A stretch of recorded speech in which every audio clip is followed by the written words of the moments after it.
and they had doctors and illustrious people, but my grandmother married the wrong man and had my aunt, and then 18 years later had one more child, my mother, but it was not by her husband. She had found that man was abusive to her child, and those women didn't leave. So she found the soulmate that she fell in love with, and my mother was the result, a love child. And the depression hit, there was no food at all. She was a secret child, and it was chaos. And my mother took all of her turmoil out on me and my dad. And so I had really the impetus. I had the leisure of living in that fairly secure physical environment, and also I had the antagonism with my mother, and that was the impetus to get the hell out of there. So by about 15 or so, the character is getting away, and she has a little encounter with her mother outside Flood Park. You know where that is? It's called the Flood Tree Preserve in here.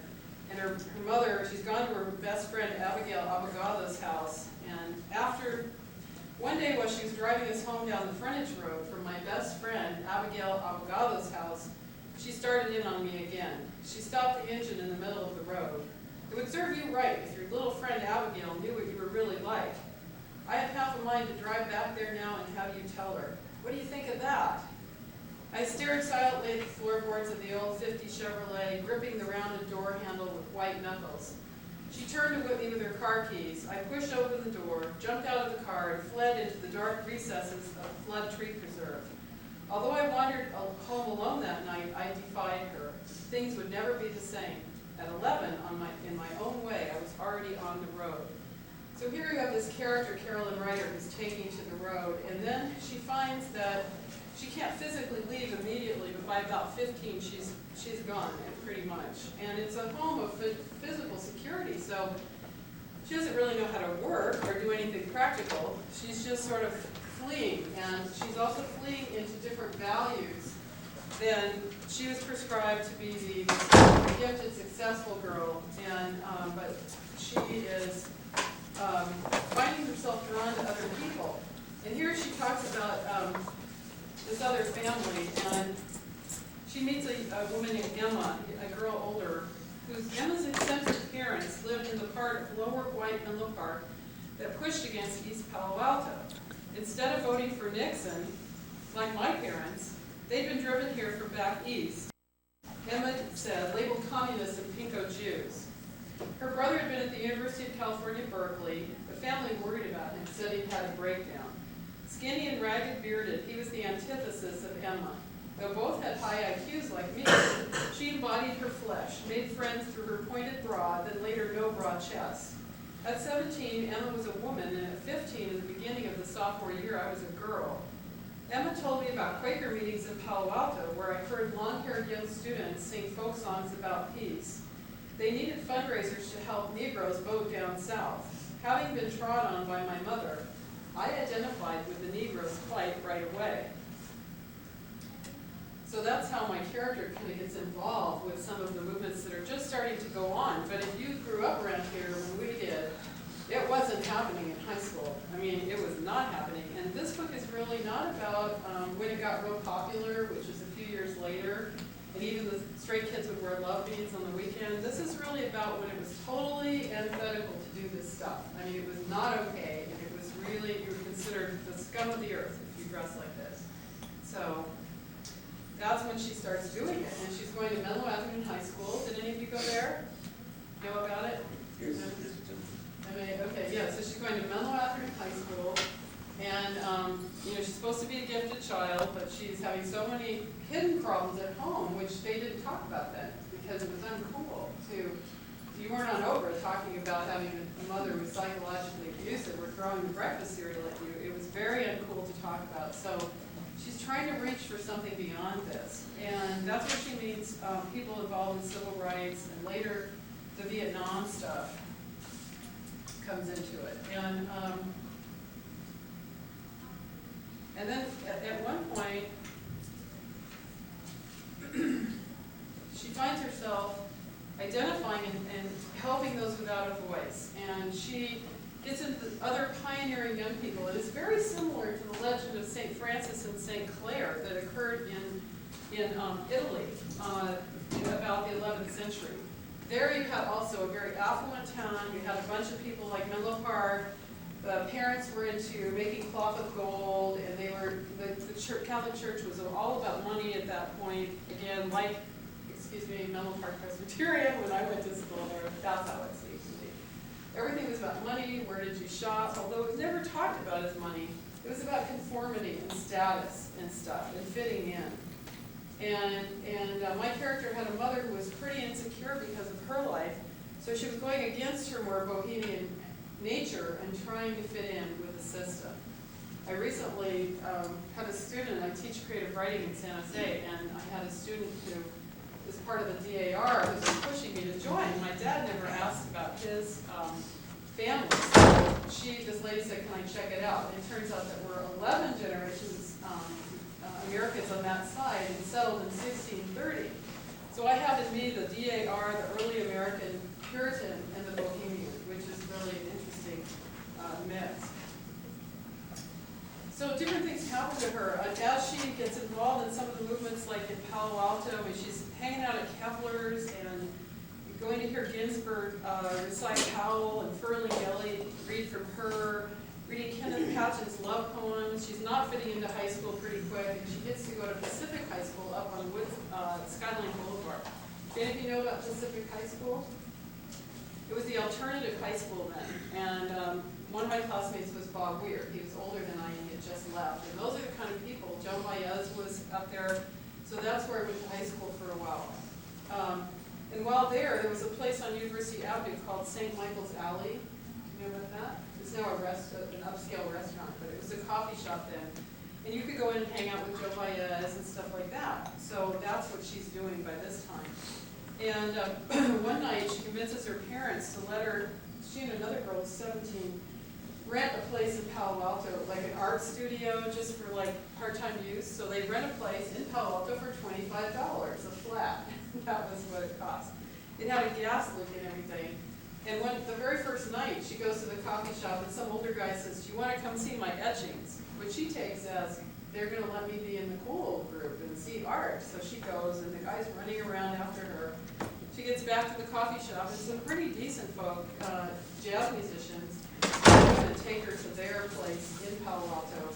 And so she spends the night. And I remember an experience like that, spending the night and just hanging out there, and they're really nice, eating some Campbell soup, going to sleep in a sleeping bag. The women happen to go home. And the next morning, there are men in trench coats. The FBI are following somebody because in Virginia, they gave a marijuana cigarette to somebody, and that was very unheard of. So the FBI had come to this house and fully surrounded it. And there's myself, a 15-year-old girl in the house, and about 9 men who never did anything. So off to Hillcrest Juvenile Facility went I. And I found out there, as in my character, that because my parents at the last minute got an attorney, I didn't have to stay there for 3 years. But I had a character a little later in the book, Tanya, and I have a friend, African-American performer, P. Renee Blake, who's now just gotten a contract with Fox Studios. She'll be on one of the reality TV shows. And she was playing Tanya's part in the generations on this book. And Tanya is asking my character, who by this time she's got out of jail that time, and then she went to an Esalen concert with Joan Baez and Mimi and Dick Farina and Malvina Reynolds and Pete Seeger. And after that concert, she's just so inspired, she decides to hitchhike away with these people and ends up down in Venice, California, arrested again at night for being underage. And when she's in that jail, she runs into a girl named Tanya, who doesn't have the benefit of her parents can eventually send a lawyer. And so Tanya's stuck in the system. And that's really a hard thing for her. Let's see if I can find a little bit from Tanya. So P. Renee has enjoyed playing Tanya's part. So now Carolyn's, she's in jail, and she's had to run into a Zen boyfriend, Matthew, on the way. And she's like running into the Zen boyfriend. And so she's trying to get in a Zen state while she's in the jail. And she's telling herself she'll accept everything as some kind of universal blessing. Other odd, wayward thoughts that didn't trouble me at all float across my mind. I heard the sound of a girl calling out, though unclear. It seemed to be from outside. I pressed my face toward the double-grilled window slit open to the outer yard. "Who's there?" "It's me, Tanya," came a voice from the window next door. "Are you the new girl? Can you call my mother in Monterey?" "I just got here." "What on?" "Runaway, I guess." "Ever been here before?" "No, I live near San Francisco." "You'll get out then." "My mother won't come. She was here once. I need to call her." "Except." "You were crying," I said. "Can I help you?" "Yeah, call her. Call my mother. I came here out of a foster home." "Shit, they were mean. Call my mother." I promised to do so. I took down the number with that stub of pencil on the inside flap of the Reader's Digest. Tanya continued to implore me. "She hasn't been here to see me for 6 weeks since they're talking to going to send me out to a new foster place." "I'll call your mom." So Tanya's experience was a little different than my character, who had more advantages when she got in all this trouble. And she comes back from all that to be part of some of the protests in Berkeley, gets involved in the first committee to protest the war in Vietnam. And the thing with that was, I had a real-life friend named Ann Schiffman, who's now an artist in Idlewild, California. And there's a character in the book named Olive Schreibner based on her. And Ann her mom was a well-known lay therapist in the community called Muriel Schiffman.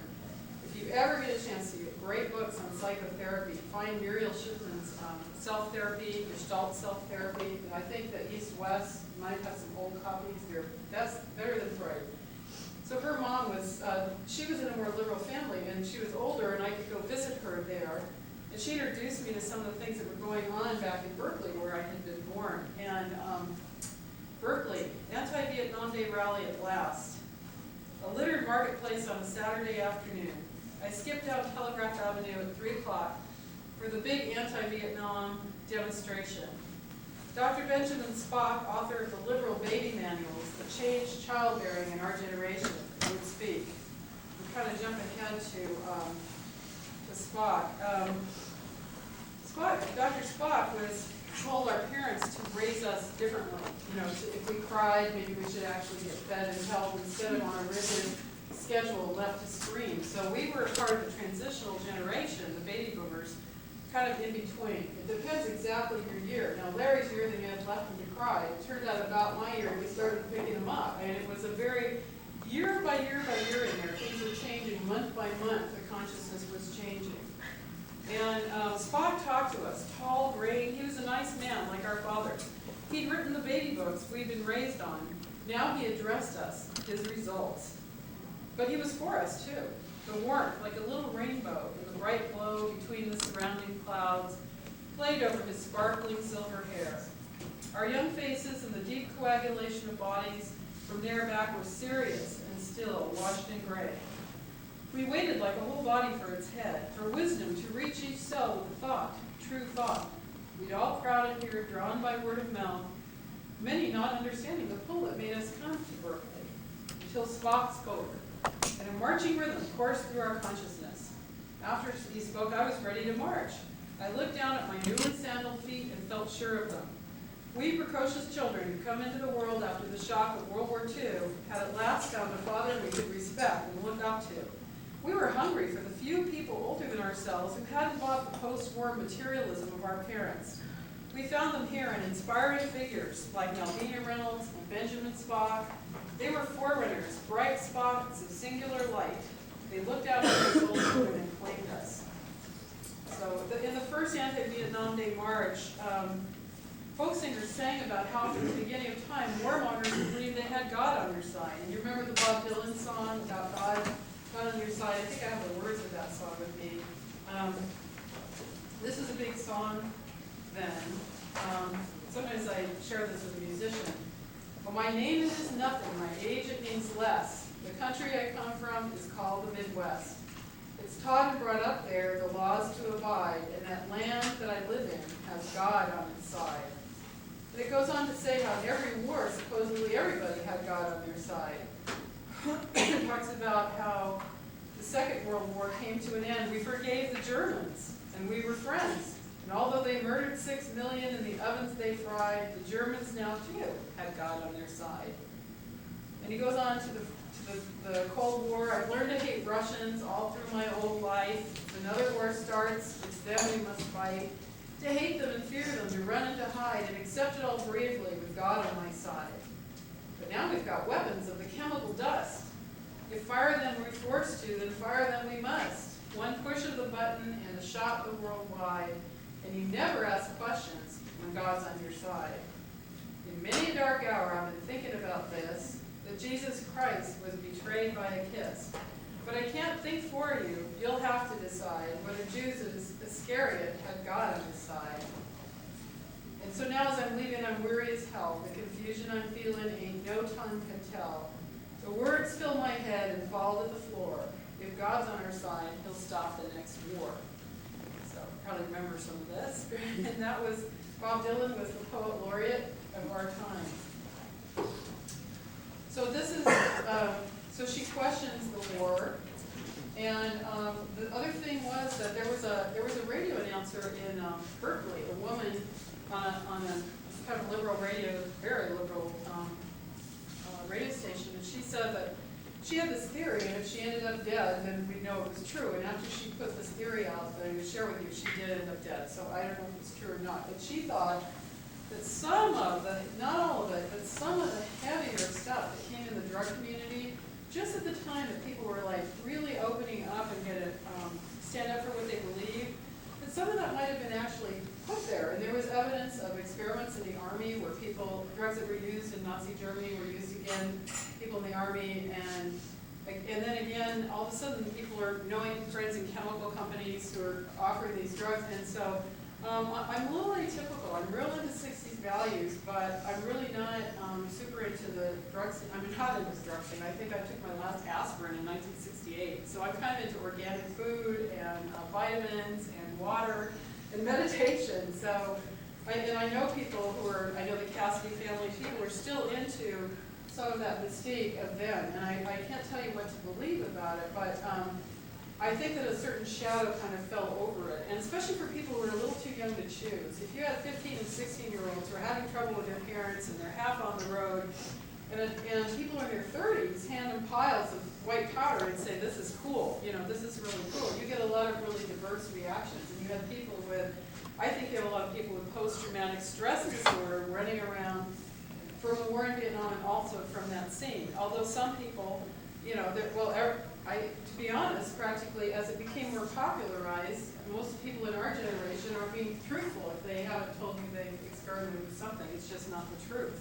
But some people did not do well with it. And so that happened. And in the course of all those experiences, my character kind of learns pretty early, sees a lot of very negative things that happen with that. And there were other people that I knew that I incorporated into her who had some difficult experiences. But nonetheless, after the marches and some of these experiences, still to get away from her mother and to be on this quest, she goes to Mexico one summer. And she's supposed to go to a girls' school, the University of the Americas, but pretty quick on, she's sort of shell-shocked from everything that's happened to her in Berkeley and being around the drug scene and being around everything that happened, and doesn't, remembers the language from gifted elementary school programs. And she meets a young Mexican intern who goes out with her for a little while, and he wants her to get a flat so he can come and visit her. So he gets her out of the school she's supposed to go to, and she's at the University of Mexico at 16 by herself in downtown Mexico City. And many experiences unfold, including eventually after school hitchhiking to the West Coast with a boy and a girl, but at the last minute the girl's aunt wouldn't let her go. So it's my character and this kid Noors on the road into Puerto Vallarta, where they find that there are a lot of very rich people sort of spitting on the poor people, and they're not into this. So they decide they're going to leave Puerto Vallarta, and they take this jungle bus to a little town called Manzanillo, which was a little bit. And there are big Greek freighters out in the harbor, and they're diving off the freighter. And the captain says he's going to take them to Japan, which would be now a 16-year-old girl in a whole freighter going to Japan. And some higher power keeps that from happening. And then the freighter leaves, and the other kid who went to Brown University and dropped out and been in the Navy They're pretty much out of money, so he's trying to wash cars at very few older people at some nearby resort. And they meet an Italian archaeologist who goes deep sea diving, and he says that these young kids can stay with him if every night he goes to the house of prostitution, and they have to come and just hang out and sit at the tables and listen to the music. So they say, okay, this is a time you have to go with the flow. And to back up a little bit, let's talk about the Beats. The Beats, before them, had rejected the values of the 40s and 50s, and several of them had come from like East Coast universities, like Jack Kerouac, the Jewish guy, Allen Ginsberg, and many women, Diane DePrima, and many who often had to do all the laundry, do all the jobs, and had to write their poetry in secret in the car, because the guys were threatened by their artwork, and so they would say, there's only one poet in my family, and the women would sit out in the snow and write their poems in secret and do all the laundry and take care of everything. So there were women and men, the women had a harder time, who wanted to go against the current, and they were, but they were all educated in these East Coast universities, and we're backing up now into the 40s and the 50s, and they said, but somehow one of them ran into on a trip out west to this guy named Neal Cassady, who was raised in a Denver flophouse with his alcoholic father. And Neal Cassady was very brilliant, but had no education at all. He was an American original. And they meet him, and he says, let's just hotwire some cars, we're going to take some dodos, and we're going to zoom across this country. And so Jack Kerouac from this college goes zooming across the country with this sort of sociopathic genius, Neal Cassady. And they end up, and he ends up later writing a thing called On the Road. And he said, Jack Kerouac was Catholic. He thought, the Beatitudes said, and St. Francis of Assisi said, live simply. Don't worry if you have CDs and 25 pieces of property. Just trust that your needs are going to be taken care of like the lilies of the field. So they're all doing this stuff, and Neal Cassady then became their hero. In the book On the Road, he's called Dean Moriarty, and it's the most famous book of the Beats. Has anybody read it? You might. I mean, if you want to study psychology that's deviant, but very cool. So they wrote this book. And now Neal Cassady's still living at the time that I went to Mexico. My character's in Mexico. He's still living, and he's sort of a burned out caricature of himself, hiding out with a guy named Ken Kesey, who wrote One Flew Over the Cuckoo's Nest. Have any of you read that? Right, and so, anyway, so there we are in Mexico. Everybody's in Mexico, and they're in this house of prostitution at night, and this, myself, my character, kind of it's all mingled with people I knew, she goes up to the prostitutes and says, well, what do you do? Why are you working in a place like this? She wants them to have like more rights or something like that. And they're going like, get out of here, you're writing our business in Spanish. And then they're all still hanging out there listening to the mariachis with no electric lights, middle of nowhere. And some blonde guy comes in, and then the kid, these two teenagers ourselves, we come to him and we say, oh, did you hear that Ken Kesey's hiding out here?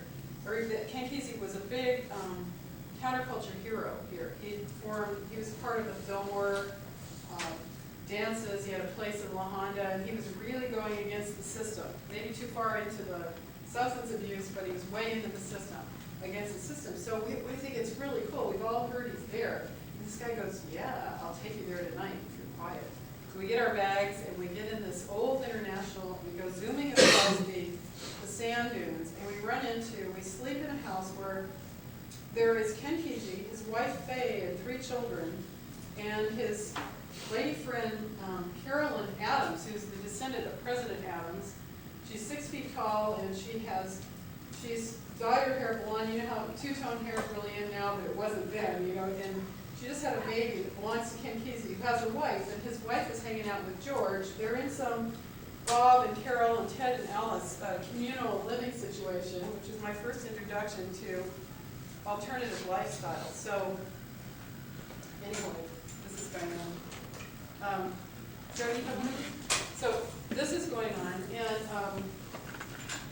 and so we just go there. It was a fast, dark drive over unpaved road and sand dunes. Raging through the night, Nora squeezed my thigh. He was going to meet Dean Moriarty, Kerouac's hero, on the road. In real life, Neal Cassady. I knew what that meant to him. We disembarked in blackness and the sound of slapping sea. A low-ceilinged house, Mexican Eichler style, lots of rooms. Apparently everybody slept. Gordon Fraser led us to a large front bedroom. You can use Mountain Girl's room tonight. She's with George, man. Our new friend sounded hesitant, like we shouldn't know that. You'll have to ask her tomorrow. Left alone in the room, we shied away from the bed, where leftover covers intertwined like sweating flesh. We stayed away from someone else's love altar. Instead, we unrolled our blanket near a wall and lay separate in the buzzing night heat.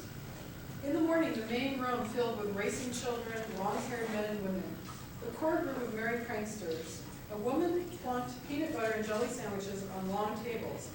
The children ate in shifts. She left some for us too, like we were children. Nora's wolfed his ambrosia. Afterwards, Mountain Girl, 6 feet tall, two-tone hair, who just had a baby rumored to be Ken's even over the head, led us outside to the merry pranksters' bus. She didn't explain anything. We followed her. By now I learned her really was Carolyn Adams, descendant of the presidential Adams. Outside, Nora's jostled my elbow. Neal Cassady is here someplace. In the daylight, we could see the merry pranksters occupied 2 houses separated by a wide expanse of sand. The bus, an old school bus painted with psychedelic squirrels, was parked midway, a gathering place. Some days, Gordon had said the pranksters made attempts to refurbish it, 3/4 of them stoned at all times. In the light, Mountain Girl seemed taller than her full-bodied, statuesque 6 feet. She toted her newborn infant daughter to the ocean, bent and nageled, toe-headed baby sunshine over the water, her own dyed blonde hair coming in dark at the roots. She rinsed a wad of brushes at the water's edge, came up on the sand, and oversaw the bus painting. You can do this part. She shoved a small brush my way. She didn't even look at me. I accepted the brush like a scepter. Gordon, shining, handsome, rocked, undulated up close to us, blowing a joint. On the hinge of the sinewy arm, he flipped the plump, burning number into our faces. Norris slipped his fingers around it and sucked it up between Julie Christie lips, more energetically than I had ever seen anyone suck anything. He gave it to me, his eyes glittering like blue Christmas tree lights with flecks of stroboscopic flash. Gordon shimmied, a beach snake man. I grabbed a joint and sucked. Left high to paint the bus, life under the brush got ugly. Every stroke became choppy, like the cacophonous arrhythmia of my heart. What else was in the prankster's pot? Although there's some sketches of the people, Carolyn Adams and Ken Kesey and Neal Cassady and his wife Faye in the bus, one of the children. An overly long, metallic 2 hours later, Mountain Girl came back to scrutinize. I saw her coming, stepped aside. Who did this? She barked about the flat behind the front narrow passenger side window. Looks like a kid did it, she scowled. Grateful for Mountain Girl's stone memory loss, she should have remembered it was me. I crouched like a kid on the bus running board, not saying a thing. 2 men emerged from behind the bus. Mountain Girl hailed them. Ken, Neal. It's too hot to paint anymore. She stopped us at the men's arrival. Do it later.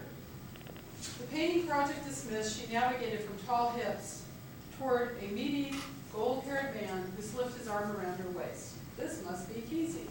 Norris dropped his brush on the fender. Did she say Neal too, man? He asked me. She said Neal. Blushing, panting, Norris loped toward Mountain Girl and the Golden Rider hero Kesey. I followed, hidden from Mountain Girl in Norris' shadow. Norris looked passive for someone else, his eyes falling first upon a clean-cut, black-haired, sky-blue-eyed Lancelot who'd come to join Kesey on his right. Norris looked at me in triumph. He was in love. Neal Cassady, he affirmed shyly. No, Mountain Girl shook her head. That's only Babs. Then a gaunt, grizzled, short, 50s hair man who looked to be at least 60 years old, twitching, talking to himself, bobbed and wove out from behind Ken Kesey. I could see why it had taken him a long time to walk a few feet with Kesey. The grizzled man rocked and tremored from the shoulders like someone had held him there and was shaking him out. He tremored toward us and clamped a skeletal hand on Norris's shoulder, quipping, laughing, talking back to himself as he spoke. Who's asking? Who's asking? Har, har. Gordon prodded Norris in the ribs. Norris, meet Neal. Dean Moriarty from On the Road to you. Norris, befuddled, looked from the image of the first hero, handsome, deep blue-eyed guy on Ken's right to the bobbing, irritated old man who was everywhere at once. Gordon, obviously embarrassed in front of Ken, his hero, plucked Norris's butt and pushed him out of the little circle toward the real Neal, who released Norris and shook and shuddered in circles around us, making speed freak mouth noises like the bright, weird kid with the briefcase who'd slobbered and said beep beep to the other boys in line at my junior high school. Ooh, Norris sucked in his breath and to his credit switched dreams and followed the old man who drew him vibrating down the beach, jabbing at the air with long bony fingers, flapping leathery elbows, followed Neal Cassady, who twisted and spun like the eternal Pied Piper. So that was her encounter with Ken Kesey and Neal Cassady. And she returned from this to Berkeley and San Francisco. She experimented with fleeting alternative relationships of her own. What's our time? 5 minutes. Okay. And then by the time she entered UC Berkeley at 17, she'd come of age in one of the most pivotal decades of our time. The time of extremes, early idealism, drug abuse, hopeful racial equality. Then the assassination of Dr. Martin Luther King occurs about just after this book ends. And it comes to a conclusion with her now back going to the University of California, Berkeley, and these sorority girls are after her now. You can't come in here, a neat, modest cloud girl shouted above me. I can go anywhere I want, I yelled back, too absorbed in what I was writing to look up. And it goes on. It was 1968 now. I had just arrived in Berkeley to attend my first term. It was not the first time I was born here, and then often returned here between that time and today. She looks haggard, the sorority girls tittered in the window above me, like a dirty hippie. I didn't care. I had things to do. I would do them.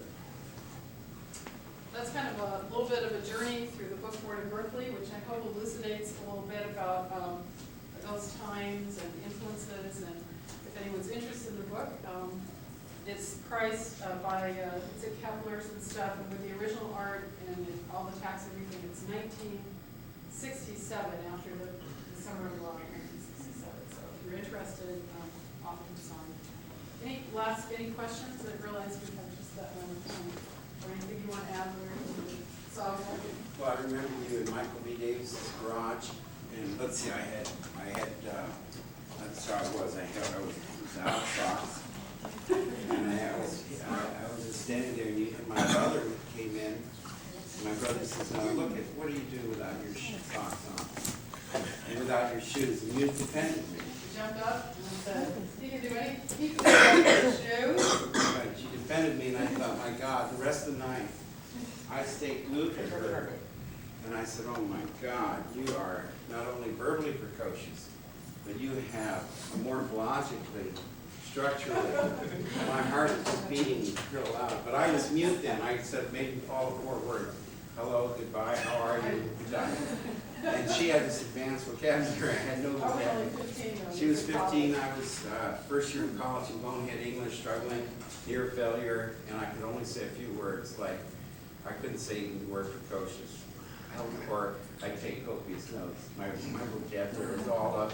I ain't got it, ain't misbehaved, stuff like that. Wow is my most favorite word. Wow, you are something else. Ooh, that was it. No, it was mostly nonverbal. And anyways, you took me on a trip, on a magic Mary trip down to St. Michael's Alley, and a little bit of this stuff. You're not into that stuff. And I did crawl into your bedroom. You think so? I know. I never forget it. I took my Mercury car up there and stopped there, and I crawled in and fell in, and you said, "If my father finds you, you cannot be in here." I jumped back out, but I crashed your window. That's all. Maybe it was symbolic of something. That was it. I was in and out, like the hamburger place. In and out. I wasn't there long. Then you told me, and I had this big crush on you, and you told me I'm going to the Hopi Farm, Hopi Indian Reservation. With a progressive school. And you did do that, so I could verify a lot of things. But she has amnesia about me slipping in and out of her, crashing in, and I'll never forget, you said, "My father Avery, if he finds out he's the head of it, he'll just, my mother, get out of here. You weren't supposed to come through my window." And I said, "Well, oh my God, this is so exciting." Got back out, the endorphins were flowing. flew down, drove home. My father said, I know what you're up to. You are trying to do a promiscuous thing. I know it, I see it in you. And I said, yeah, I was trying to crash a woman's magic yoni shrine. I've written another manuscript. I have another manuscript published called Where the Flowers Have Gone. And in this, because Larry and I re-met later and he told me this story, in my story, I entered the mind of this young boy, and we see a lot of the 60s through Aiden Rose's point of view, and it's a manuscript I hope to publish. But this is the one that's out now, and any other questions? Anything But I should say it was a time of naivete and innocence. We were not as promiscuous as you are now. Everyone is sampling the goods now. Most everyone is. Then you did things like you looked in your eyes, you tried to get a kiss on the lip. If you got a French kiss, that was a major thing. About the book and flyers on it if you're interested, and thank you. Most of it was sampling. If anyone wants to purchase a book, she'll sign it. Final is the first 5 questions begin on Wednesday. We'll take on the first 3 questions on Wednesday, the next 3 questions on Thursday. Those of you who are helping others, some of you are already preordained, remember? So you're going to come and you need to help. Lindsay really has the spirit. Self-incarnates. I know, it's so cool. What made you practice this letter?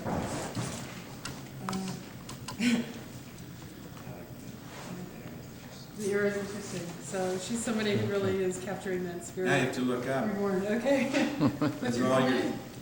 Okay. Lindsay Green. I knew a Lindsay in the time. It was a And very then she cool wears name. sometimes a green cow. Okay. Thank you, Lindsay, for getting it. To Veronica.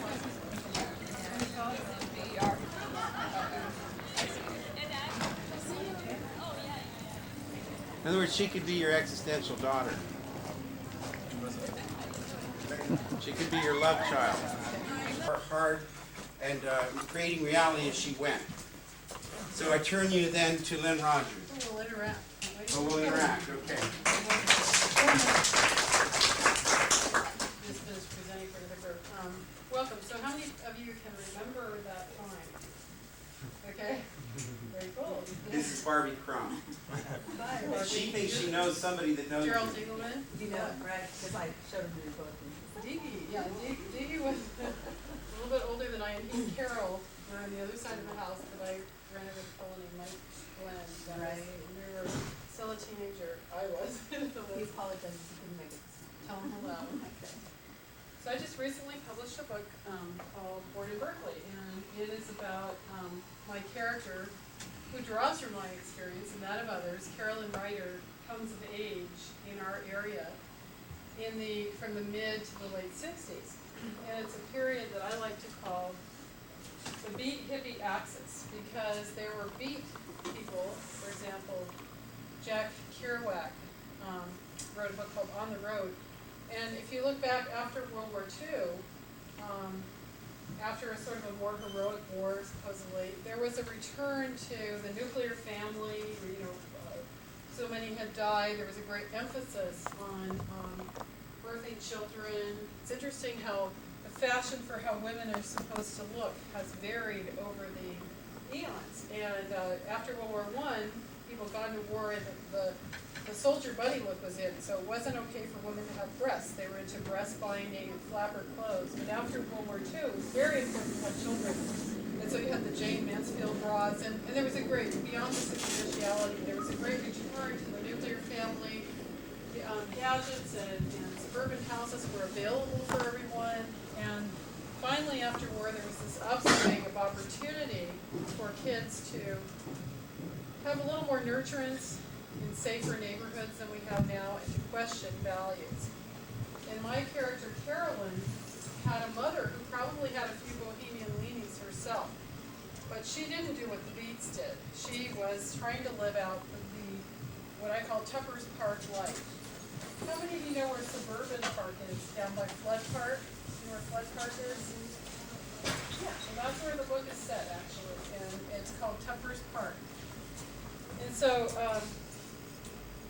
Carolyn grows up there, but the Beat people were people who questioned some of the the war, conformity, McCarthyism, mentality. We're sort of in a period, like the period that the Beats were questioning. That's our politics now. Whatever your politics are, we're sort of in that period again. We just gave a talk way across campus. I'm gathering my breath. And there were a lot of blank books on the 60s, and it's not kept alive in everybody's mind, younger people now. You can see that. And Larry said it's kind of been, some of the people who've matured in our generation have squared off, except for Larry and a few of us. Which isn't to say that I'm a real pro-drug person. I learned early on my family has allergies, and I think I took my last aspirin in 1968. I'm just not a drug person, but in many other areas of my life, I do like the values of the time. I like the colors, the creativity, the playfulness, spontaneity. I was just in a Silicon Valley artist open studios this last weekend, and the art critics went to some of the real well-known artists that came to my house. They go, she's got freedom, it's spontaneity, which comes from that time, and here's like a sketch of a marcher and a cop in that period. Did you do? Yeah, I did. And Did you do those in the book also? I did all the art in the book, and that's kind of why they priced it as they did, because it has a lot of original artwork also. So, here we are after the 9/11 tragedies. We're looking at another period, and like that period of that beat hippie axis that we experienced after the 50s. And the beat people were a bunch of independent rebels, artists, thinkers, and they said, we're kind of beat. We're tired of war. We're tired of the idea that everybody's measured by how many new gadgets they get and what house they buy. We're beat with all that. Why don't we go back to the Bible and be like the Beatitudes? Let's just kind of go with the lilies of the field. We need to eat something. We'll be like St. Francis of Assisi. We won't have to worry about what's in the bank. Just get up with a bowl, walk on the road, see who gives us food that day. We will trust that higher power in the universe will share material things with us, and we'll freely share them with other people. We won't hoard. And so that was the beat sentiment. And there were a group of East Coast college-educated fellows and women, and the women were having to be the caretakers, the nurturers. And they were supposed to have the difficult jobs at magazines, do all the laundry for the guys who were questing, and write their poems in secret in the car because women weren't supposed to outshine men. And so the women had a little harder go, but there were all these people questioning, men and women. But some of them hadn't had a lot of life experiences that they needed, and somehow in one of their travels they ran into a guy named Neal Cassady. And Neal Cassady grew up in a Denver flop house. He was a very bright guy, but he had a terrible, difficult early childhood, dysfunctional. You would call him, if you wanted to put him in a psychological box, you could maybe call him sociopathic or antisocial. He'd maybe borrow a car and just get in it and zoom across the country back and forth. But he opened these scholars to a new world where they found that there were really wonderful things going on in America and in Mexico. There were poor people, people of color. There was food and sexuality and joy and poetry, and it wasn't in the conformist gray brown flannel suit box. And so Jack Kerouac, going with this atypical guy who had the worst dysfunctional childhood you can picture, he becomes their hero. He's their American hero. And so they go on the road with him, and Jack Kerouac writes this book called On the Road, which is very famous. And you ought to read it if you want to free yourself a little bit, to free your thinking in this time. Get a copy of On the Road, or Born in Berkeley, which are here. And so, and later his wife, Carolyn Cassady, wrote a good book called Off the Road, which is a woman's perspective, which was made into a movie with Sissy Spacek and Nick Nolte. And Carolyn is a friend of mine now. She lives in London. There's a video store in San Antonio Road that has the only copy of this movie called Heartbeat.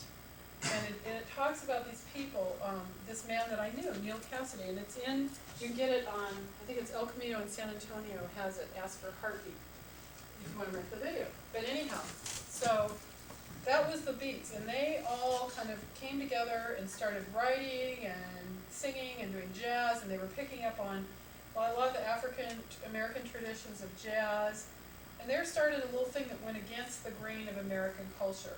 Now, I talk to people, like Joe here, who says, well, that's not how it was when I grew up. What I want to make with the point with this book, when this character gets into this, it wasn't okay. There was no term hippie. Herb Caen made that up a little later in the story of this book.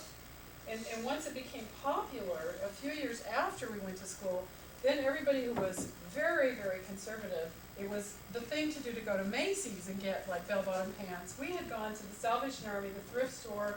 Our parents wanted us. My parents wanted me to go to Saks and J. Magnin. I didn't want to do it. And I was ending up wearing these, you know, men's ties in class and everything. People thought I was scum. It was not a cool thing to do. So this book is about doing things that are not okay, not cool, and taking a stand that's different. Now, my character got sort of pushed into it. Her mom was difficult. She had been a love child in the 20s. Her dad is more conservative. My own father, my real-life father, ran the United States Geological Survey on Middlefield Road, and he was considered by some the town mayor of Menlo Park. He was a very conservative fellow. I'm just applying now for the Daughters of the American Revolution. Our family goes back like 11 generations. But on my mom's side, there were some true Bohemians from Czechoslovakia, and illustrious family, but my grandmother had married a man who was abusive to her first daughter. And in those days, women didn't know how to leave, and so 18 years later, she fell in love with another man, her real soulmate. And while still married, my mother was the result. So my mother was a love child. At a time, nobody was a love child. And my mother died about a little over a year ago. When I knew Dee, we were all in Muriel Shipman's self-therapy thing to kind of deal with our tough times. I see my mother in a perspective now. I see why she was the way she was and the love that was underneath it. But at the time of these times, it was really hard for me because I didn't know why my mother was taking everything out of me. I looked like her mother, the love affair grandmother, and who loved their soulmate and wasn't paying attention to my mother. Depression had hit, there was almost no food, and I looked like this woman, so she blamed me for some of this. So, having that experience, and having been a gifted child, a junior high school valedictorian at Menlo Oaks, and captain of the basketball team and everything, I had this mother who was being very psychologically abusive, like Joan Crawford, throwing my things in the front yard, my dirty clothes, threatening to send pictures of me crying to school, wanting to whip me with car keys, and nobody had an Oprah show to talk about it. You know, our family was the perfect family. 2 girls and a boy. We lived near Flood Park. My dad was ascending. They later got a big home by the Stanford Golf Course where he went to the second life down. So we were the perfect family, and there was hell going on behind closed doors emotionally at times, and nobody talked about it. Nobody wanted to help kids then. So my character copes, I coped, and I wove this into Carolyn Ryder, who was partly me and partly people I knew. She gets on the road and she starts rebelling. But she's also, because of the problem with her mother, she can't really fit in, and she starts to gravitate toward people that she can identify with. And she, for example, it's connected a little bit with the civil rights movement.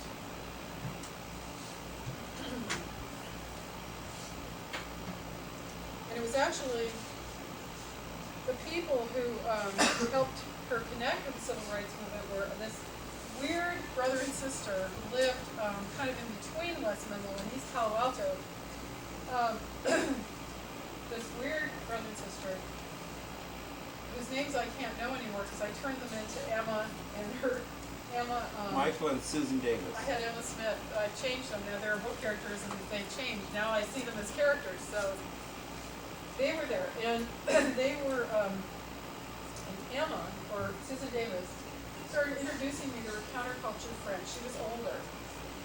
Emma told me about Quaker meetings in Palo Alto, where I heard long-haired young students sing folk songs about peace. They needed fundraisers to help Negroes vote down south. Having been trod on by my mother, I identified with the Negroes' plight right away. The Student Nonviolent Coordinating Committee appealed to me, hovering between religion and rebellion. I found an answer, a way of doing something different for those on the fringes of society. SNCC raised money for civil rights workers in the South. We learned Negro voting rights activist James Meredith was wounded on a Mississippi highway, and how a worker from Mississippi gave a speech at the University of California, Berkeley. My parents both attended. And the UC Berkeley administrators prevented the students from collecting money for the civil rights workers. That man's name was Mario Savio. He said there is a time when operation of the machine becomes so odious, it makes you so sick to heart you can't take part. So I joined the committee that first night and found an identity at once among the idealistic sons and daughters of Stanford professors more concerned about racial injustice than shopping, which is a big thing for me. Hey, there was something to believe in, not just shopping what you got at J. Magnon's, there was something to believe in. So I became like a 15-year-old fundraiser for SNCC. I hitchhiked down from Tahoe, a Presbyterian youth school, youth ski trip, and helped go to the American Veterans Hall in Redwood City. And we stood up, took the microphone and said, "You helped free the Jews from the concentration camps. Let's free our Negro brothers and sisters to vote." And I was proud. I said it was $500 here, but it was really only $250. And I don't know if our leader for East Palo Alto, I don't even know if the money went to the South or what happened, but we had a good cause. So from there, giving up materialism, taking to the road, she finds herself at the Joan Baez concert with Mamie and Dick Farina, and she's very drawn to what's going on there. Before that, she drops out of Milwaukee High School in favor of Pacific High School. Do any of you know what Pacific High School is? It's a counterculture high school, and it was founded by, what's the matter with everybody? Everybody's forgotten, Larry, what happened? Well, they were not alive. Oh, you weren't alive, it's hard to remember. And nobody told them the tradition. We're trying to keep. There's no oral history. You're the oral historian. You got how the bees rebelling against the war, and now all of a sudden we're children being raised by parents who've gone to World War II. And they want to give us just a very safe life. The world has been unsafe, so everything's about shopping and buying things and Donna Reed and just a very safe life in suburbia. And yet there are hidden things. People have alcoholism, child abuse, and nobody talks about it. We want to all be like what we're seeing in the new television programs. I mean, we remember radio. Well, Ozzie and Harriet Nelson. Yeah, and Harriet Nelson was really a working woman, but everybody Leave thought it to Beaver. that's what women did at home in nuclear families. Happy days. Women might have had difficult upbringings like my mom. How did they take care of 3 human beings? Dads weren't as involved, and they were supposed to come up out of their own head on how to raise properly 3 people when they've had screwed up lives. So, and they no longer had the extended families, where there were big communities and grandparents and aunts and uncles. It was just little people locked in these houses who didn't know what to do. So she takes to going to Esalen and meets up with Joan Baez, did a sketch of her. And so, I just did. yeah. So here she is at the Joan Baez concert. Bursting from a shiny purple-black narrow sports car came Baez, the magnificent, the queen. She was a lady, the legend of the hour. Before Baez played her guitar and sang, the dulcimer tones of Baez's sister Mimi and Mimi's husband Dick Farina floated over the ground. I felt my heart would break. I felt fed, healed, hushed, okay, beautiful amid the strains of the dulcimer.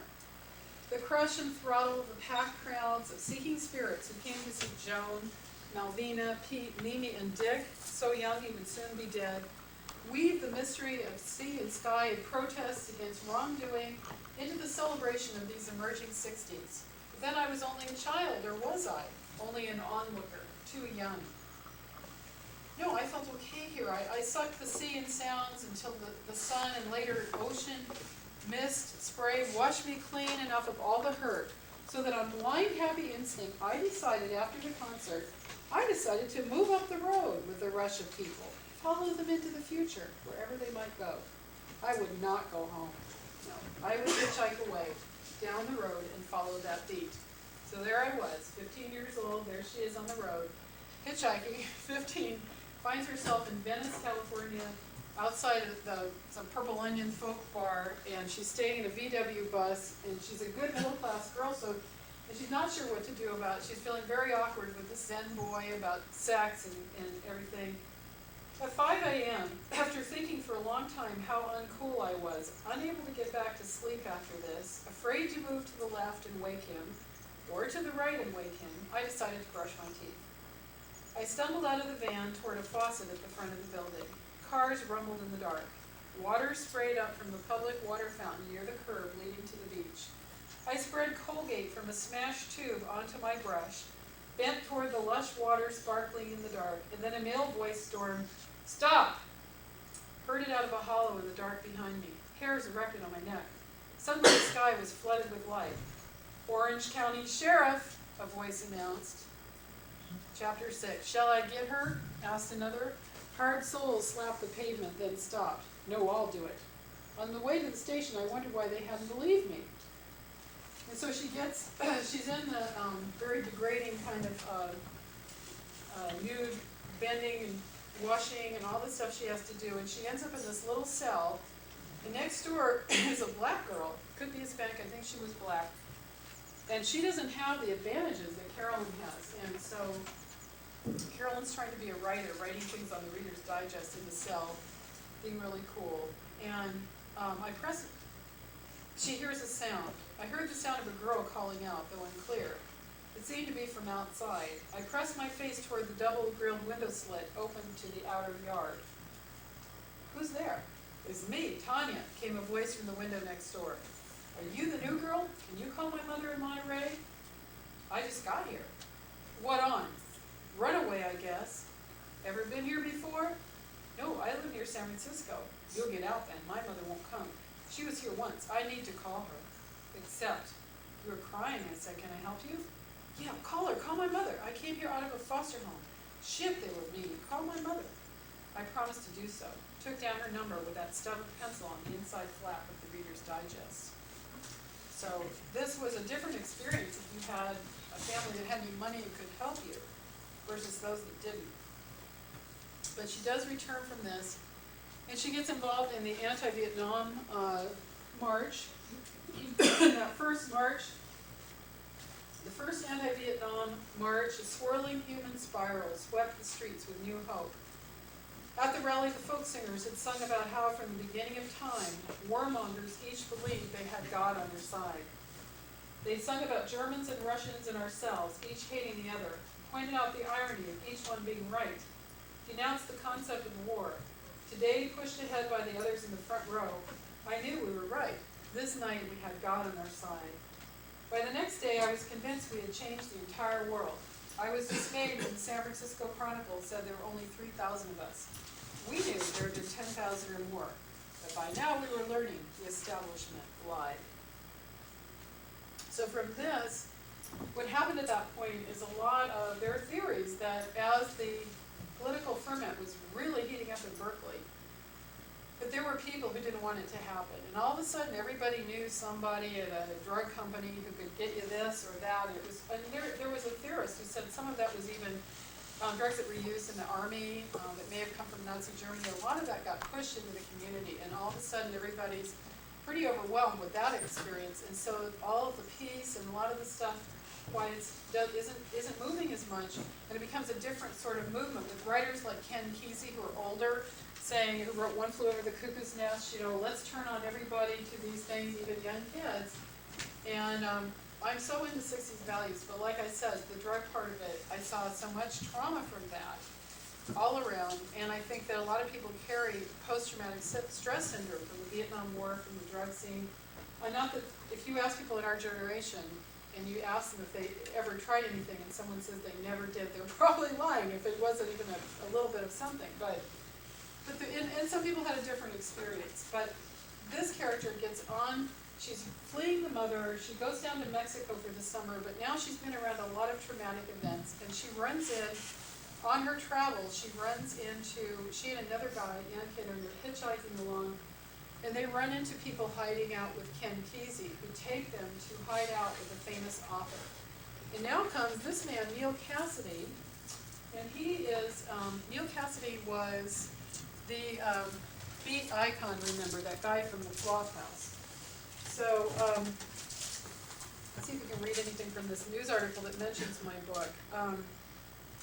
it talks about a beat exhibit. I had my book in the Art Museum of Los Gatos because they did an all new beat roadshow there. And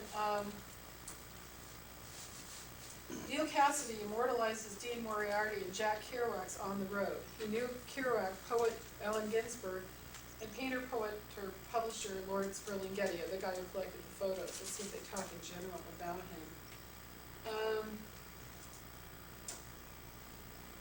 Music has been written about this time and its people, whom curator Bradbury calls the post-war seekers of fresh expression in her statement about the show. Their ravenous poetics exalted the concrete highways that connected and intersected the country by mid-century, Bradbury writes. They discovered, lauded, and romanticized cultural diversity, exotic and gritty locales, and life on the road and rails. They stayed in motion so as not to stagnate. So that's kind of the thing, and it says Lynn Rogers was 16 when she met Cassady and Kesey in Montevideo, Mexico. It was a pivotal time for young people to pick up things and go and absorb other things, cultures, says Rogers, author born in Berkeley. The beat's individuality, creativity, we'll put creativeness, and playfulness inspired us to break away from the conformity and sameness of our culture. So this was how the Mercury commented on it, and then Los Gatos Weekly Times, the columnist said, born in Berkeley, part memoir, part fiction is set mainly in that small cavity of time between the beat era and the emergence of the hippies, roughly 1965 to 68. The book is just out from Inkling Press of Menlo Park, was written by Lynn Rogers. It's a coming-of-age story of Carolyn Ryder in rebellion from the materialism of growing up in the 50s, who shakes off her family's affluence and takes to the road. On the way, she encounters real-life characters Neal Cassady and Kesey. The book covers the anti-Vietnam movement at Berkeley, the student protests, and the rise of feminism. Lolita meets Holden Caulfield meets Fannie Hill, says writer Thomas Hurst of Born in Berkeley. A refreshing look at a time when everything changed. When drugs entered the hippie movement and the lifestyle became commercialized, the social changes that their values promised were sullied. A shadow fell over the potential for change, as Rogers puts it. However, we do have recycling, a greater emphasis on the environment, and a focus on Eastern philosophy, to say nothing of jeans, as a universal weekend uniform. It goes on to say, creative writing in San Jose. So, there's a legacy, and she runs into these characters, and she asks him easy about the role of women, which was certainly, again, going against the grain, because everybody's trying to be really, really cool. And she says,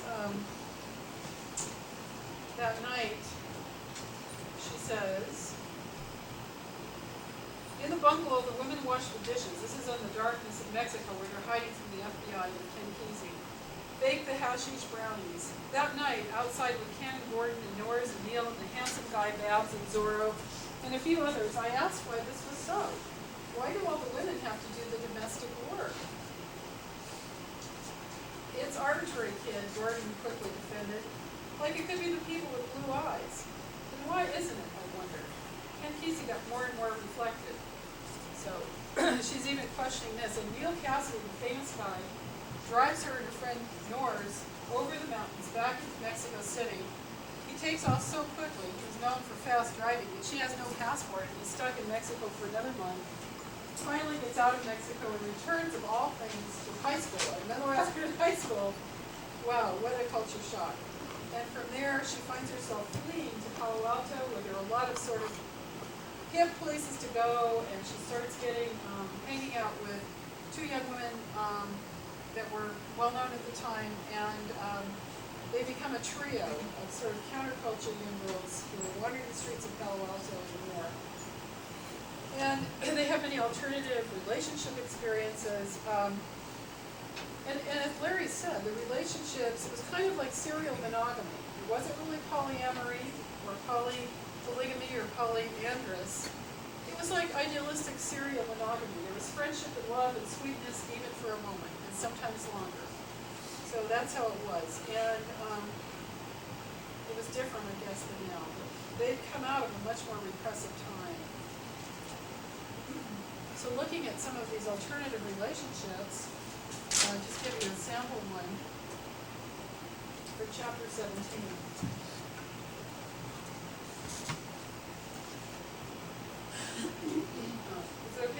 explicit language? Okay, okay. Chapter 17. We're a mature audience. Okay, we had like for every chapter had a pin. You know, we found some vintage pins and printed them in. Will Radcliffe, the publisher who has worked at Sunset, did that in San Francisco. Weeks later, after a party at Olive's San Francisco Art Institute, Alan Chase Streeter draped his long legs and huge, incandescent, uncircumcised penis across my thigh. That felt light in his apartment. He lit a cigarette. It was cold with a draft under the door and the big, high, unheated ceilings. Way outside his flat, the ring of the cable car playing up Hyde Street. After sex, for some reason, I was afraid being with him. Heir to the Manhattan Bank, brother, a curator of the Boston Art Museum. It wasn't that, though. I was an heir to something much bigger. I could feel it. No, this was different, something special. I leaned into him, wished I could talk, but my feet were cold. Actually, I'd been cold a lot lately, shaky. Trying to go to classes of 1,000, this is at Berkeley, and the small advanced standing English tutorial. It was hard to listen about the literature I loved and stay composed and answering stuff because I could barely stay in my seat. Like tonight, I couldn't tell anyone there about the fear, the freezing hands, the feeling I was distant from my body. Music from Chase's art cabinet moved in and around us in the dark. Beautiful, supple sounds like our Lynn, strange, long, and sinewy. He was the second son trying to make a name for himself as an artist and by decorating and furnishing his place only with found things. So go on. At one point, she leaves him a poem, and he kind of writes her a mocking poem and makes fun of her. And then now at the end of my time with him, I stayed at his new place, high ceilings, scary to me somehow, or was it because I was nervous, since I'd taken to hitching everywhere. Tomorrow I'd leave from the Oak Street off-ramp near his house down to Big Sur. He played the song about how we are but a moment's sunlight fading in the grass. Magnificent jewels of rain pelted the house, and I thought we were mere shadows, unfilled forms, waiting for the substance of the people we would one day become, and waiting for the people we would one day love. You do everything right, he said, but at the wrong time. He looked at me quizzically. When you're older, you'll be okay. You'll be great then. In the morning, I headed toward the white, glimmering, rain-fresh street. I gave him one sweet kiss and didn't leave a poem, and he didn't advise me as to my youthful mistiming, but he looked sad. The song about the evening of the day, watching children play, smiling faces I can see, but not for me, played on his clock radio, played through the great bay window while I left. I never saw him again, but neither forgot. Somewhere a man I might still be interested in presides over curios in the Boston Museum. A nude picture of a Berkeley girl hangs untitled in a back room. It's hard to meet anyone when you're young and try out your life on them, he would say now. If he said anything at all about the subject, the painting was blued over, once venerous, he would, with greater wisdom, have left just the way it was. So finally, Carolyn, going through all of these experiences, hoping that the first march would really change the world, somewhat shell-shocked when seeing what was happening with the Vietnam casualties, the drug scene, being in the sexual polar axis swing where girls were taught to say no, and overnight these few radicals had to say yes. So it was, and still that maybe weren't always following what they desired, their own sexual desires. Being at this pivotal time, she enters UC Berkeley at 17 years old. She's a gifted child. She's there early. And she's come through one of the most pivotal decades of our time. The time of extremes, idealism, and just a week after the ending of this story, Martin Luther King was shot. So she's there, and she, in one of the chapters, the sorority girls who lived a completely different life from her are putting her down. You can't come in here, a neat, madras-clad girl shouted above me. I can go anywhere I want, I yelled back, too absorbed in what I was writing to look up. Grabbing my poetry notebook, I said I'd step the gate, climbed through trash and flowers, and stepped up the alley between the Kappa sorority and the University of California campus. It was 1968 now. I had just arrived in Berkeley to attend my next term. It was not the first time. I was born here, then often returned here between that time and today.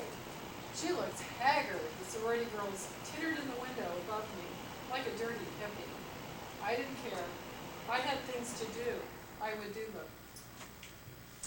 So that concludes the sample reading of Born in Berkeley, and we're open now to your questions and comments and some sharing from Larry about this. Yeah, let me say that I knew Lynn. Oh, you can take a picture, yes. I knew Lynn, but she doesn't quite remember me. I knew her because I was going to college in San Yeah, well, Mateo, I should put my hair down. See, you'll and recognize me. Lynn was going to an alternative high school, Yeah, senior high I school. wore long hair. Sorry, we all wore long hair. And I was at college in San Mateo, and there was a fellow named Michael B. Davis who was from UC Berkeley on a reverse transfer. He had a falling out at UC Berkeley, and somebody threw acid in his face. His chemistry mate allegedly threw acid, I don't know.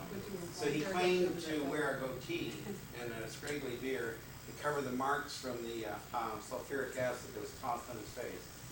I ended up being his chemistry partner, who he did not want. He said I did not have the wherewithal. He sent me for phlogiston. Phlogiston didn't exist. He pulled one crank after another. When I got close to him, tried to understand what he's doing, he said my breathing caused the titration to go up and down. He did everything. And but later we bonded in a strange way because he was going to withdraw from college, and he was in tears. And I stopped him from withdrawing, and we bonded, and we shared. He shared his cognition, I shared my heart. And I also became his bodyguard, because a lot of people were putting him down, and I was a wrestler at that time in high school, and had gone all the way up to state championship runner-up. So, and I was lean and compassionate, but could be mean. It pushed. I had a sub-personality called Madman Rouse. I was also not very loquacious. I could not, my vocabulary was all of a bunch of words like wow, funk, and a few other words like F you. And groovy, and oh wow, and those songs like Candyman. Anyways, I met Lynn and I was shoeless. I was shoeless, like shoeless Joe Jackson. I had no shoes on, no socks on. I was kind of like a hippie. Now back up 1 second, I want to say why that was meaningful, because he grew up in East Palo Alto, and his family, his dad and my dad actually looked at houses in the same era in Suburban Park, and his dad picked East Palo Alto because it reminded him of the farms of Iowa. But things were harder going for white and black families in East Palo Alto, so Larry's family particularly, with 10 children and children living, they wanted him to have his shoes. They'd worked hard for them. And so here he is taking off his shoes, and we have his brother who's going in the Navy. That was a big thing to do. Yeah, so I had a brother who was going in the Navy, and he was Lieutenant J.G., going that route, and I was shoeless, and I was Franciscan-like, and I was hanging out with Michael B. Davis, a radical atheist, communist, pinko, socialist, God knows what else, because my father 86'd me for being too radical. Anyways, I'm hanging out with Michael B. Davis, and in comes Lynn with his sister, Susan B. Davis. Oh, yeah. And my brother came in, I invited him to the party, and my brother said, look, where are your shoes? Come on, live up to the family name. And you defended But me. see, everything was about spontaneity. If I wanted to dress like this, you know, So she defended me. We just did it. And the rest of the night, I bonded to her. Now, I bonded to her in this way. I looked at her, I checked out her morphology. She looked like I wanted to jump her bones and all that kind of stuff. That was the language we spoke of. I was a natural guy. I wanted to score. I was an athlete. Athletes want to score. They want to score in every way. They have hoop dreams, and they have Yoni Shrine dreams. And they love orifices and all that kind of stuff. So the thing is, I could not connect with her other than to sit there and bond with her and say, wow, come fitchy, fitchy candy man. Bottom line is she took me around her environments of how often I spoke to Magic Dragon, that she introduced me at Michael's Alley. You didn't, but I apparently did. And finally, I made the big thing. I broke into her window. I serenaded out her window and crawled in and out like an In-N-Out burger. You told me you can't be in my room. I said, well, I made it in. She said, you make it right back out. I got back out. That was my big thrill.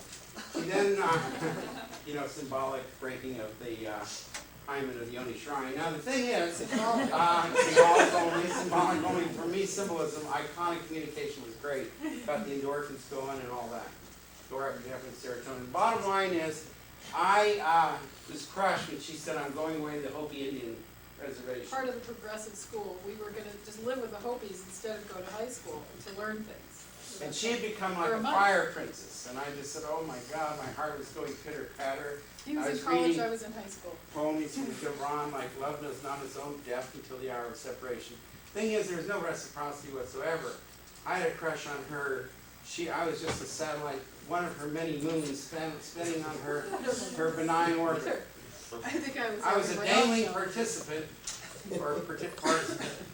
Bottom line is, I never saw her again until one day this psychic at an adaptive learning program What? named Dennis Buckley said, you need to, 87-year-old psychic man. 87-year-old psychic says, you need to meet her. I met her and I said, oh my God, you're Lynn Rogers. You're the woman that I This had is in the 80s. this erogenous symbolism with. And the heart pang of Thanatos when you separated. And so she said, whoa, well, certainly I didn't have that vocabulary then, I acquired that later. Bottom line is we remain good friends, and we share a kind of soulmate path, even though now that's her husband, and he's had to tolerate this kind of existential soulmates. But we've managed better boundaries and healthy Brother, sun, boundaries, sister, like moon. brother, sun, sister, moon, or sister, sun, and brother, moon. I've known that. So we've oscillated depending on the timing of our peak experiences and our valley experiences. So she's Definitely some parallel souls. sister, sun. I've been brother, moon. Parallel souls. I've been brother, sun, and she's been sister, moon. And sometimes they're both equally there. So now we've got the nature. Obviously, she's predisposed toward the language. On the left side, on the left side of her language, she clearly had a language bump. But on the right side, she did not get the synchronization because numbers were a challenge to you, right? Well, as a gifted child, they didn't make girls continue. The last math I had, I took algebra and geometry in junior high school. I got B's, or never got B's, I always got A's. And they go, okay, you're done. I have never taken another math class since because they said with girls, if you don't want to take math, you don't have to. I now have a master's degree, but I've never taken math again. So I have math disadvantage. Maybe I could do it, but between the cultural influence of not being pushed and math being my favorite thing, that's what happened.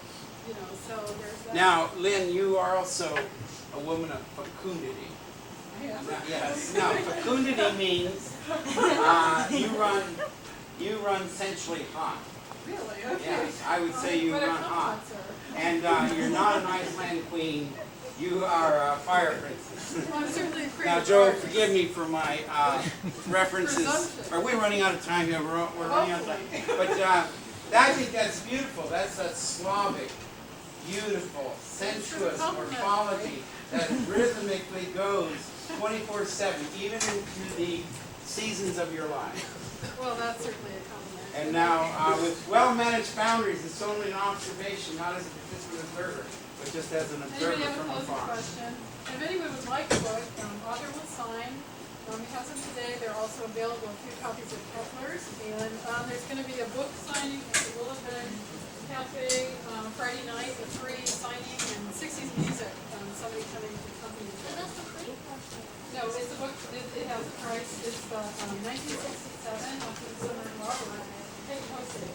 If anyone And then it's also available for the price. needs, And we'll put you on the video. doesn't have $20 now, but wants this, I will cover it for you.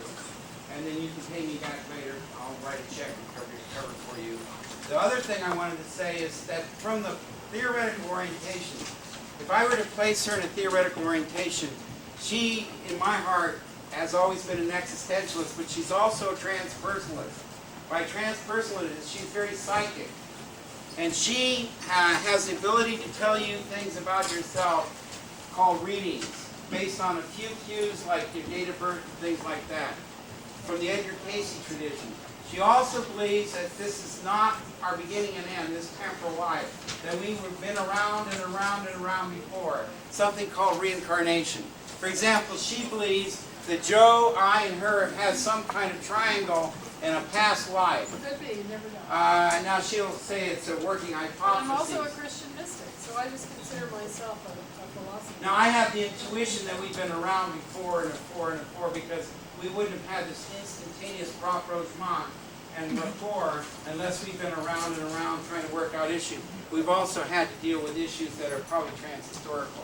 But that's another story. How does the self incarnate and reincarnate? There was an interesting parallel. In the court of James I, there was a young girl named Frances Howard who was married off to young Lord Essex when they were 13 and 15. And a fellow who looked Robert Carr convinces her to get the first divorce in England, which I think she bitterly was sorrowful for, but it humiliated him and left a transhistorical mark.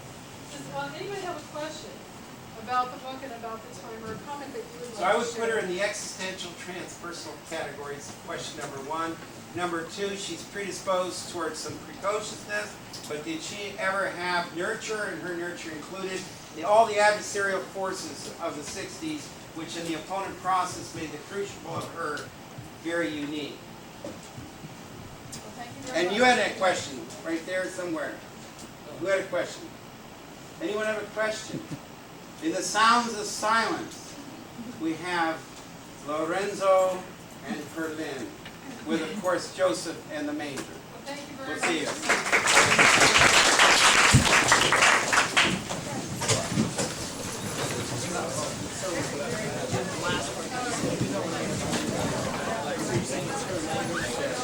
Yeah. And it was accentuated by the culture, but she had a naturally very early on. Yeah, she had a very accelerated left brain, and then the right brain was not encouraged to synchronize because of her cultural thing. Women are for words and men are for numbers and visual spatial. And most men are more naturally superior right brainers. And then you have to both have to struggle with balance. And of course, And I was absent 2 days of the week last week, and I tried to explain myself. I got a ticket, and I had an expired license, and I had to get a new license. and then you go check out. Yeah, so Good, I'm glad you got it taken care of. I just wanted to show you that, just in case if you noticed. No, I'm not. Yeah, it was pretty scary. He threatened to arrest me. So. Oh, really? That's Because